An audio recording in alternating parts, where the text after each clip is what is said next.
You know, one thing that you learn in the world of celebrity, and it's something that I've learned over many years of working in the world of celebrity, is that you can't force the public, right?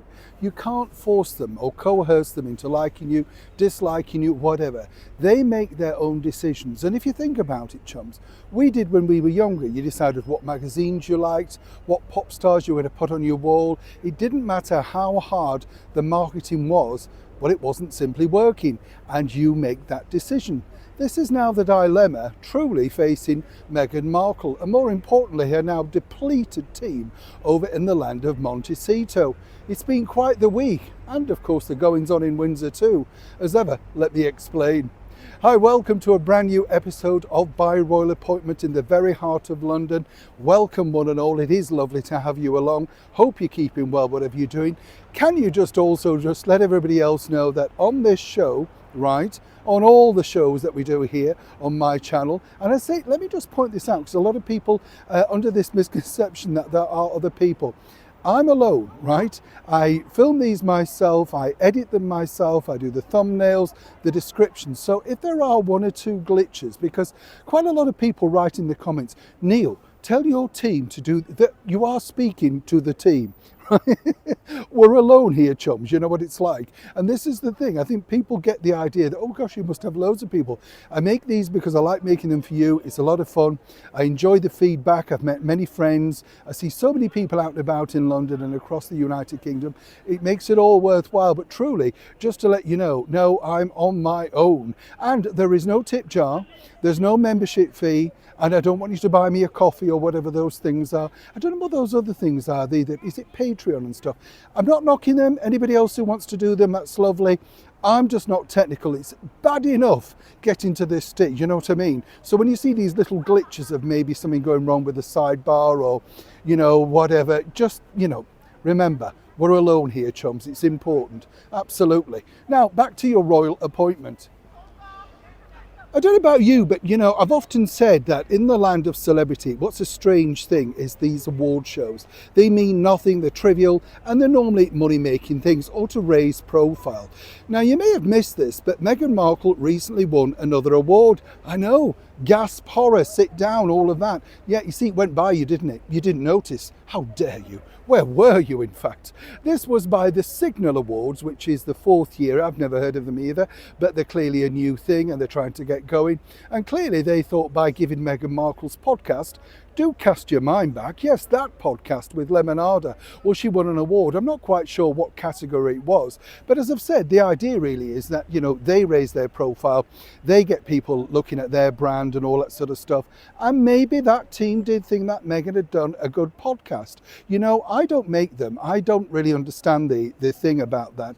I like to show a bit of action. And, you know, as you can see here, this is just lovely, isn't it? These buildings here, these mansions are from, I think, the turn of the last century, Edwardian. Incredible, isn't it? Imagine all the people that have lived there. That's why I like to be out and about. But I digress, again, get shot.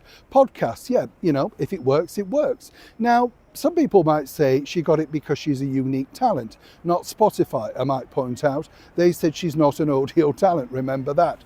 What's interesting here, though, is there's always a cut-off and a back part for this.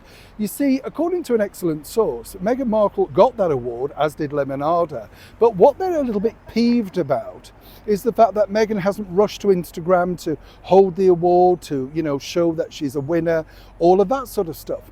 Now, that's the whole point of when you get an award. I've done many award shows, and if you don't turn up and collect and gush and thank, you're never going to get another.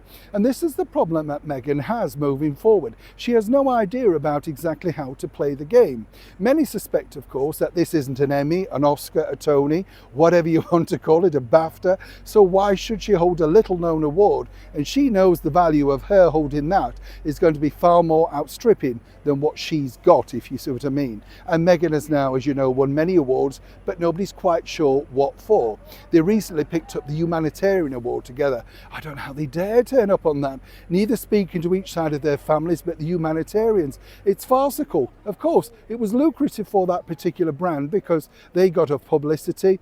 Meghan and Harry looked like they'd rather be anywhere else. And clearly, you know, he wasn't interested in her speech, fidgeting, very nervous, having one of those attacks, as I told you about, but Meghan pushed ahead because this was a little bit better, you see. This was going to be on the world stage, lots of people there, lots of paparazzi dissecting her makeup, her brands, what she's wearing, all of that sort of stuff. But it hasn't particularly been the best of periods for Meghan. And according to a former staff member, well, the bottom line is Meghan is struggling behind the scenes. Now, it's never Meghan's fault, as you know, and this is where I always find this fascinating. Never her fault. You see, the problem that you've got with Meghan is when anything goes wrong, according to this staff member, and they've worked with her a while, you know, it's always going to go great. And it's her idea. She's come up with it, thinks it's terrific, everything should be about what she wants. When it starts to turn a little negative and a little nasty, then the bottom line is somebody has to get the blame. And as we saw earlier this week, yet another publicist has decided to depart the world of Archewell, right? Now, they can spin it all they want, and you know, as I mentioned in a previous video, the bottom line is that somebody has to get the blame for these mistakes. Now, the big blame, apparently, was the fact that, well, if you think about it, when these particular individuals were taken on around about 4 or 5 months ago, they were the ones that were going to change the narrative. And they truly did. You know, they got the world talking about Meghan and Harry, but in the most disgraceful light in respect of dancing, of course, in the hospital bed. Well, allegedly, well, she was waiting the birth of her daughter. Didn't bode well, and she tried to push that narrative. Now that's been buried and nobody's allowed to bring that up. You understand? And this is how it works, right? Nobody mentioned that on the Fortune thing, right? She was talking about exposure and all of that sort of stuff, but no, you're not allowed to bring it up. Brings me to the Fortune thing as well. That hasn't gone well, no. You see, the problem is, and this is again where, you know, you can push it, and as I said at the start of the video, you can push hard, right? You can say, this is what we're going to do. We're going to sit down with this person. It's going to create a lot of headlines, a lot of clicks. What it didn't do in the case of Meghan is, yes, it got a lot of exposure, but it certainly didn't transcend into people watching the interview. And that's essentially because Meghan said nothing. And I'm not being unkind. She gave nothing away about the struggles of her business. She batted away the questions with, well, you know, it's not really useful, or this isn't working. Or, you know what I mean? She didn't give the audience anything to glue on. Now, where this gets interesting is, according to an excellent source, Fortune knew they had a dud from the minute they'd finished the interview. And this really wasn't the interviewer's fault. A lot of people have attacked her. What you have to remember is the interviewer can only get what the person is willing to give you. Meghan's team did not want to give any facts or figures of sales. So when Meghan's pushing out this, it sold out within an hour. How many sold out? You know, that's the game of the business entrepreneur. We printed X amount, and we shifted 100,000. Meghan didn't want to say how many. She was just playing with numbers, utilizing phrases in business like Q4. That is the fourth period of the financial year where you get paid. She doesn't know what it really means. She's just saying it, you know. So consequently, behind the scenes, Fortune thought this was going to elevate, coin a phrase there, chums, their brand, and then get people talking about their interviews and maybe get some other names and stuff. But absolutely, it really scraped into just double figures. And again, you know, you can blame Meghan all you want, and many will. I would say she's just very badly advised, and somebody should really sit her down and say, you're making an absolute hash of this, and if you don't stop it, you won't have a business to talk about. But the thing is, you see, Meghan's already moved on. And this really started with her vendetta, her anger, her fury, alongside, of course, Victoria Beckham, her rival, now on the ex-contract with Netflix. You see, Netflix have decided to dispense, as you can imagine, with Meghan Markle's services, simply because it's a business game and they're in the business of making money. They're certainly not made any money from as ever. And you will notice that the man who was the cheese behind this, that said, Meghan's remarkable, she can sell anything, well, he's been very quiet, hasn't he, of late, Ted Sarandos, right? You'll notice that, and there's a good reason. Also, you will notice that the only thing that Meghan's been able to do is to hawk out her own wine to people that absolutely, you know, I mean, they are going to say nice things like the book launch or the vegan dinner with Emma, the entrepreneur, right? Emma splashes it up and the wine's provided by. The true ideas that Meghan really has turned down, and again, you might suggest in a very entrepreneurial way, you know, a humanitarian way, wouldn't it be nice, for instance, if Meghan donated all the wine to, say, a couple who were struggling with their wedding and wanting to, you know, have something a little bit special? Then you get honest, real reviews. She can't really cope with that, and Meghan let that slip in that Fortune interview. She basically said, I can't bear the thought of being criticised, neither me or my team. She casually threw the team in. What she really means is she can't stomach it. She doesn't want to know. Who can blame her? It's not going to be nice. But how can you develop a business if you don't take that on board? Behind the scenes, Netflix, as I say, have now decided that after this holiday special, it's over. But Meghan's already down this next path. And what you don't know is this.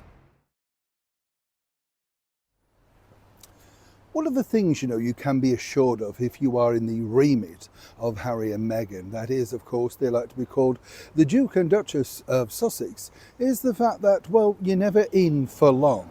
You will do something wrong and then suddenly, that close friendship, that vice-like grip that Meghan has around people very, very quickly evaporates. And we've seen this time and time again.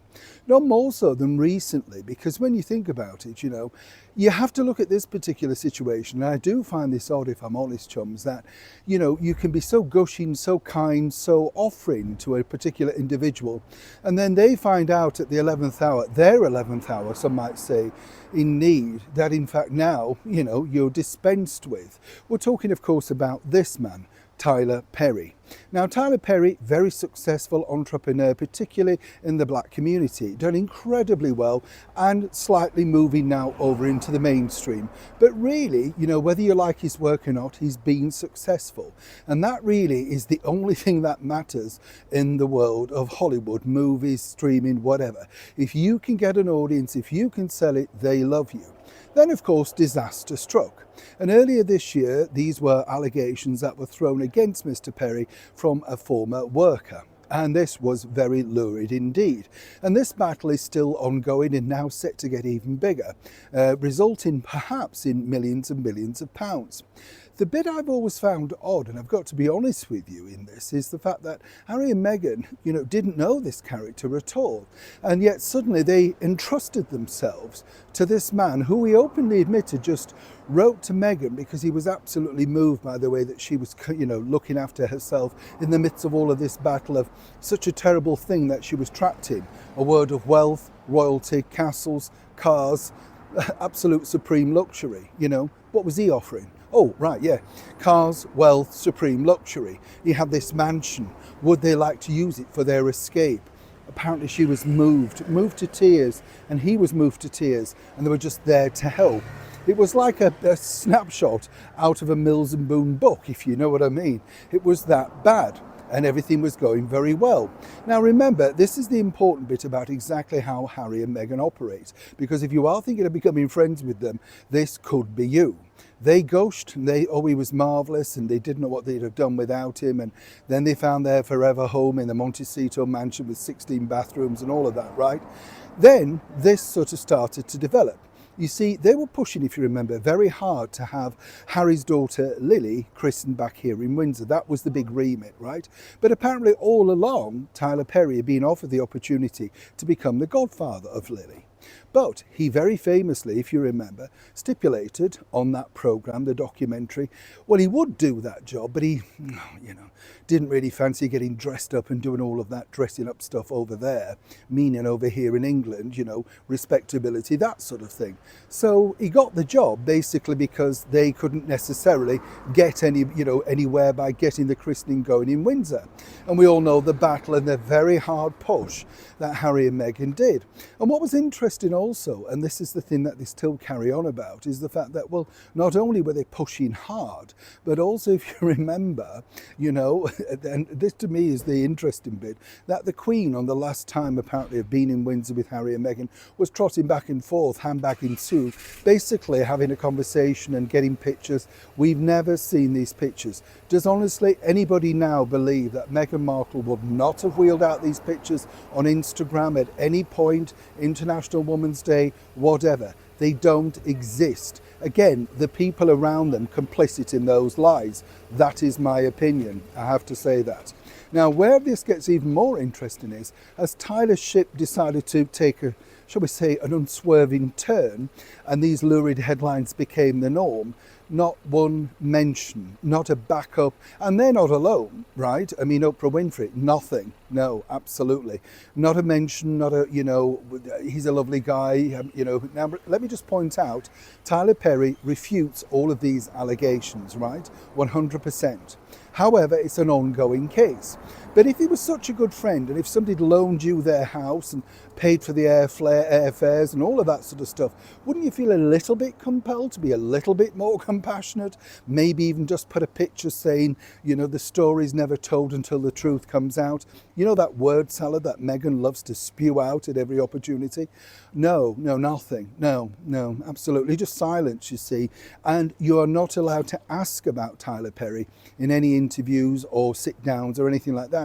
And remember, he would have been a good person to bring up in the fortune thing, because this is a man who's self-made. He's made himself a millionaire, probably billionaire, through networking, through great productions, a lot of hard work, a lot of tears, I'm sure, behind the scenes.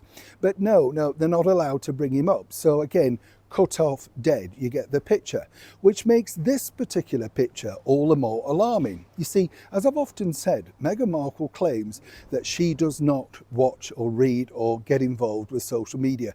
It's all white noise to Meghan, right? No, she doesn't, no, not interested. Way too busy just focusing on selling pots of jam.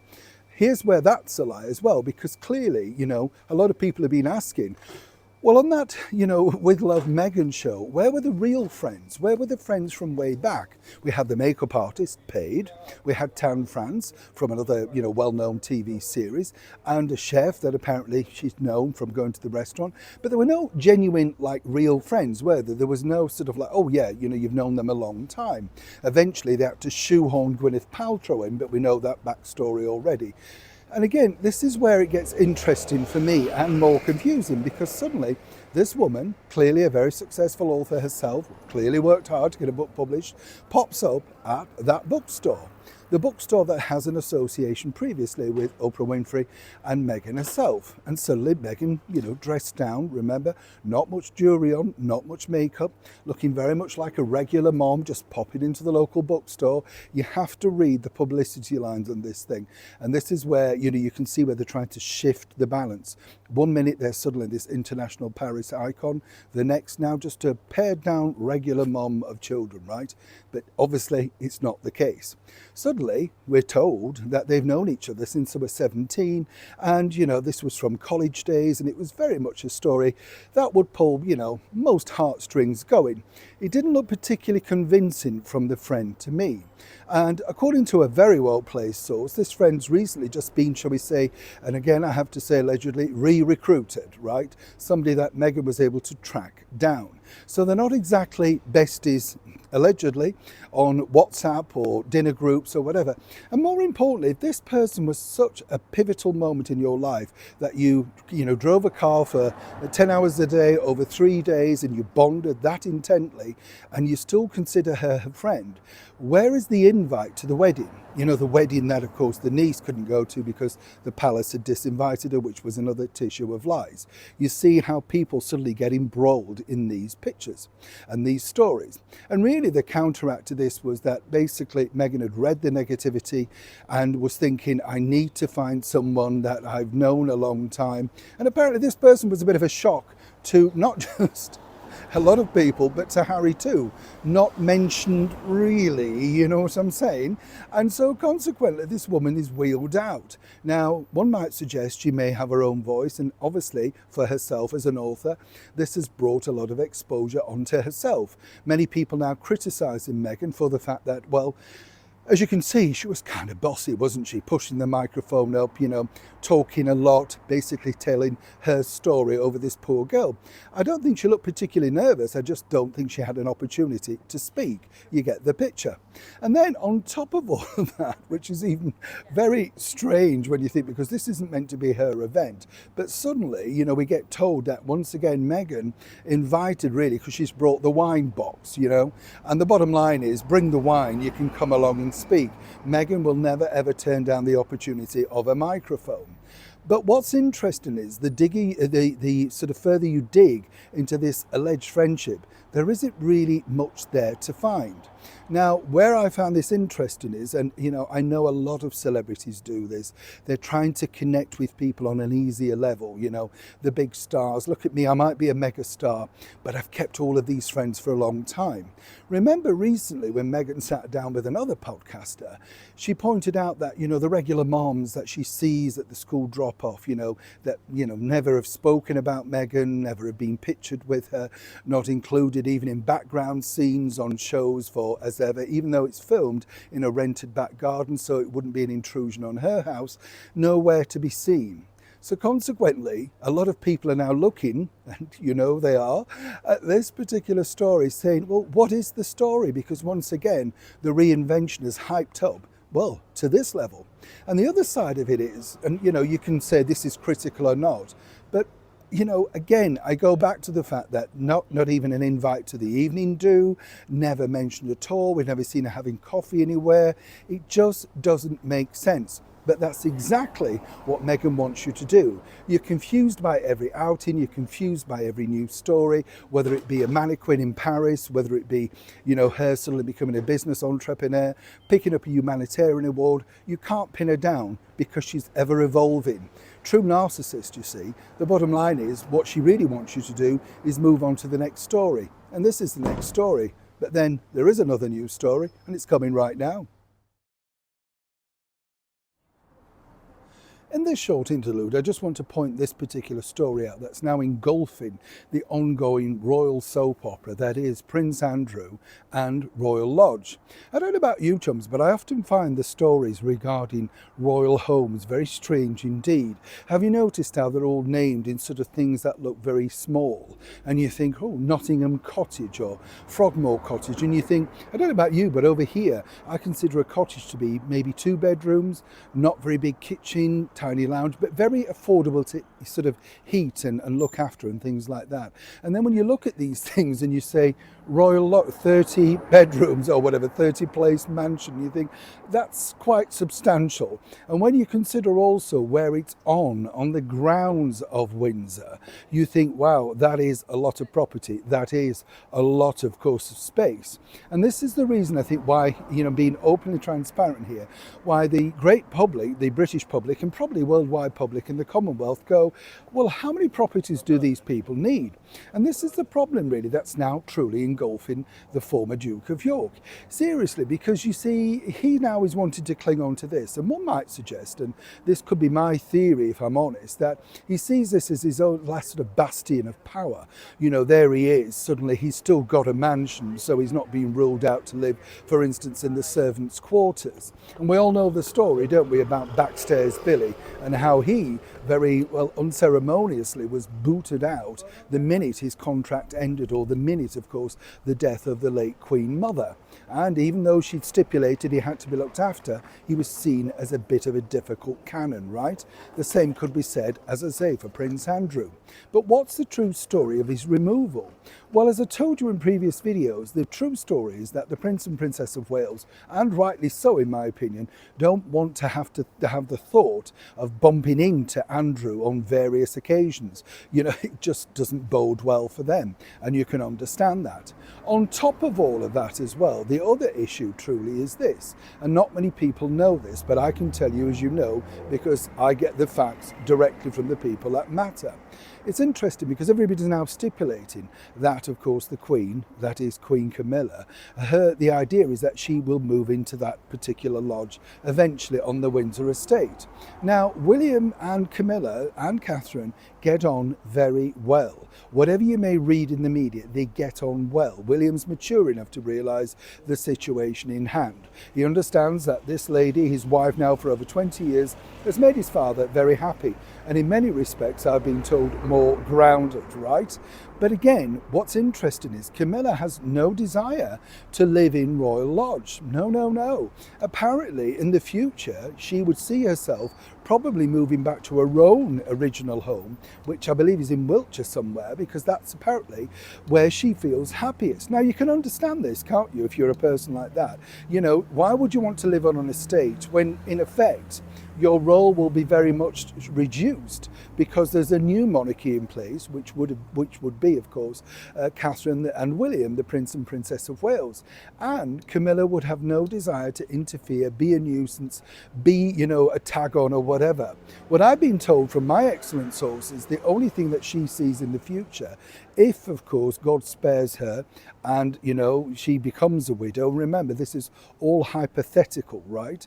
Now, the bottom line is she just sees that if she could be helpful in any way to William and Catherine, then she would be. Otherwise, she's more happy to take a very much reduced behind-the-scenes role, probably carrying on with the charitable works and, of course, reading things and stuff like that. She wouldn't necessarily want to be the forefront person. So while everybody's pushing this narrative of, this is the reason why they want it, no, apparently not. Queen Camilla's quite happy in where she is in life and probably moving forward into the future. Again, this is the story, you see, that people want to put out there because it makes it out as if, well, he has to get out.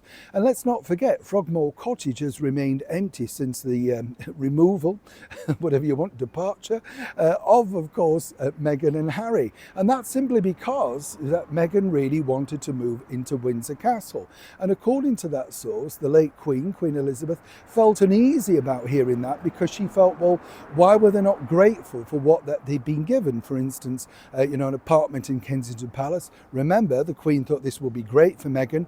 Fashion, world, Diana, everything that she probably would, should and could have liked wasn't enough, right? And then on top of that, now, not only that, the thing that she gave her in Windsor, Meghan and Harry apparently, well, Oprah Winfrey said, couldn't believe that they lived in a place like this. You get the picture. So this really is where we're at with the Royal Lodge scenario.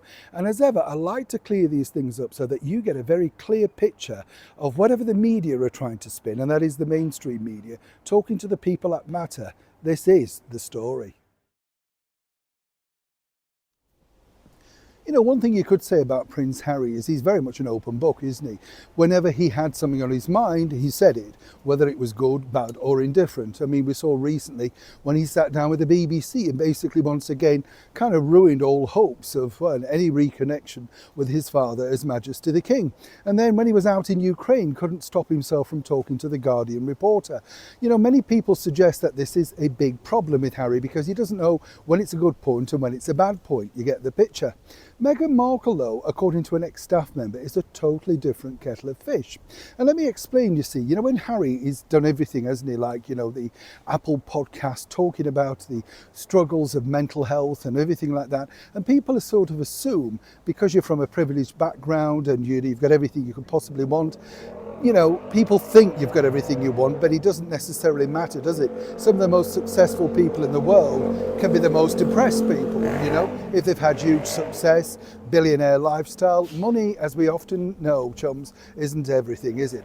Wealth and health are two totally different things. Many say, of course, that health is wealth, and I would really say that. Without your health, where'd you go? But as you know, the Duke of Sussex really just wants to tell the world how difficult his life was. But as I say, according to an ex-staff member, Meghan Markle literally runs away from this particular conversation. In fact, so much so she can't bear it. You see, the only time we've ever really heard Meghan talk about her personal struggles was at the, intrusion, some might say, of other people. Oh yes. If you remember when she sat down with CBS, she said, well, I've got these problems, but they haven't really scratched the surface, teasing again what might be, what could be, what should be, the sort of thing. Whereas Harry, very open, talks about the difficulties that he had growing up, the problems that have affected him. And I truly believe that this is part and parcel of his own personal problem. He's gone from one secure family to somebody who was offering security, but now really not that much. And some people might suggest putting all of his attention, his actions into his two children, right? And that's not a bad thing, but of course it doesn't cure things, does it? Now, Meghan Markle, apparently, according to the staff member, never wants to be on camera talking about her own personal issues, simply because she doesn't want people to look too deeply into her. And again, I have to say, allegedly. This is because Meghan really doesn't believe in that sort of openness and conversation. She apparently says that she needs to be seen as a transparent white sheet, something that people can place their emotions on if she's playing a particular role. And this is very, very telling, isn't it? You know, because when you think about it, that is 100% the case. Meghan is playing a role. She's an actress in a role, even now. When you think she changes like a chameleon each and every time with the next idea, whether it be Paris fashion queen, whether it be authoress sat in a bookstore, simple mum with black outfit, no makeup, or indeed whether she's now picking up a humanitarian award, playing all Scottish and looking towards her husband to make sure that he can secure her. And of course, you know, she's with him because, you know, she really needs him by his side. It's very much projecting imagery onto that person. What was an interesting insight was, though, that when Meghan was given the opportunity to discuss that recently about her own personal fears regarding things like how does she cope with the backlash, etc., she came up with the ubiquitous, oh, it's white noise, I don't let it bother me, my team just tell me what I need to know. The thing is, that's truly not the case. And as we saw recently with Meghan's re-adventure back into the world, some people might say of reinvention, this one, the Parisian one, where she decided to be the moody model strutting out a little bit like something from the Visage Fade to Grey era, well, it didn't really work, did it? You know, people were just laughing. What was the robotic walk? What was the no smiling? What was the grease-like makeup? And we know how that ended, right, chums? Seriously, you know, behind the scenes, things have not gone well for little Daniel. He might, he might be the one that she can pet every now and again, but it didn't work in his favour. Now, what's interesting is, and this is 100%, and again, I have to say allegedly, but this was a disaster. And this is a disaster really of her own doing, because Meghan decided that to tap into the world of fashion, particularly on the week that Victoria Beckham was launching her very successful international Netflix show, well, she wanted to show them, well, I could do the same. The thing is, as we saw with Victoria Beckham, she had 2 premieres set up by Netflix because they were very happy to work, push and develop and of course make sure she got all the relevant publicity. Behind the scenes though, what was interesting was Meghan thought she could do the same thing. Now 2.5 weeks down the line, you would expect people to be tapping on the door saying, we like this new look, she looks terrific, what about us working with her on this campaign or that campaign? Even the major person that she went along to support for his brand new creative director role seemingly gone a bit quiet, right? And the bottom line is that really she brought a lot of negative PR, but all by herself. And this is really what I wanted to get to this point about. Meghan now is apparently shifting the blame for that reel, you know, the one with the Diana associations under the tunnel, etc. in Paris, whatever. The bottom line is that wasn't her. She just let somebody else make the reel, one of her team. And this is exactly what these people do to shove the blame onto the next person. So Meghan still is looking into the world of beauty and fashion in the hopes that somebody may say, yes, we'll do that with you. But as I said, nobody's come forward, no big fashion house. Vogue are not talking about next year yet. And the bottom line for Meghan, she's now deciding once again the re-version of where does she come back?